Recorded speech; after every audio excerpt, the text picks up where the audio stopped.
কিরে, জাল টানতে এত সময় লাগে কেন? ও ভাই, মাছের যে সেই চাপ। এবার দেখি জামাল ভাইয়ের পুকুরে অনেক মাছ। আরে বেশি মাছ তো হওয়ারই কথা। কেন, জাদু করছো নাকি? জাদুর কারণেই তো এত মাছ। ভাই, কি জাদু করলে? আমাদের আল্লাহ শিখাও।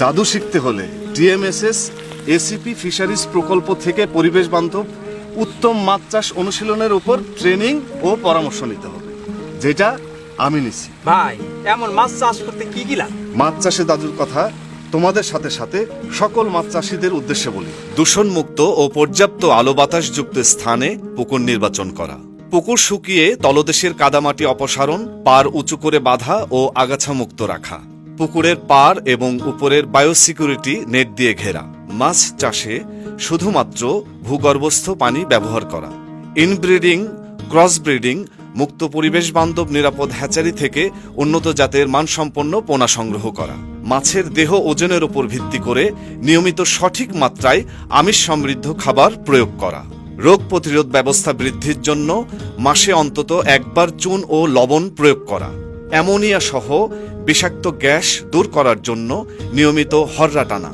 মাছের খাদ্য ব্যবস্থাপনা, বৃদ্ধি নিরূপণ ও রোগবালাই পর্যবেক্ষণের জন্য নিয়মিত নমুনায়ন করা, মাছ চাষের ব্যয় ও আয়ের হিসাব খাতায় লিখে রাখতে হবে। তাহলে তো ভাই, অন্য মাছ চাষীদেরও পরিবেশ বান্ধব উত্তম মাছ চাষে অনুশীলনীদের উপর ট্রেনিং বা পরামর্শ নেওয়া দরকার। মাছ চাষ করতে হলে অবশ্যই পরিবেশ সম্মত নিরাপদ মাছ উৎপাদনে উত্তম মাছ চাষ অনুশীলন সম্পর্কে জানতে হবে।